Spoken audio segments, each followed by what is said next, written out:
या ठिकाणी किती सेंटीमीटर? एक आहे 102 सेंटीमीटर. त्यानंतर दुसरी लांबी आहे 136 सेंटीमीटर, 153 सेंटीमीटर आणि काय मित्रांनो 289 सेंटीमीटर. मित्रांनो या ठिकाणी कोणत्या संख्येने भाग जातो वगैरे वगैरे, तर त्यासाठी एक काम करावे. दोन संख्या अशी बघा की त्यामध्ये फरक कमी आहे.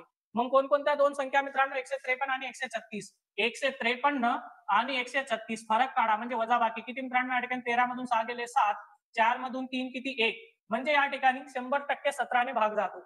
मित्रांनो 17ने या ठिकाणी भाग जातो म्हणजे जास्तीत जास्त लांबीचा एक तुकडा किंवा अधिकतम तुकडा, एक तुकडा असेल 17 सेंटीमीटरचा. किती सेंटीमीटर?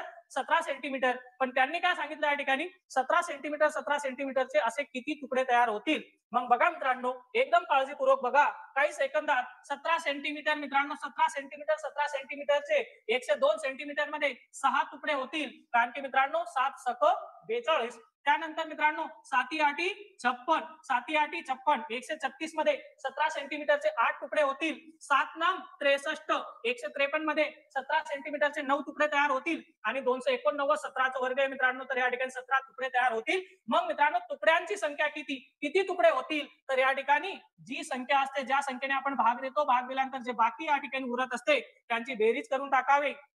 मग मित्रांनो 17 आणि 6 किती? 23. 23 आणि 8 किती? 31. 31 आणि 9 किती? 40. तर किती तुकडे तयार होतील? 40 तुकडे तयार होतील. आणि एका तुकड्याची लांबी किती असेल? तर 17 सेंटीमीटर असेल.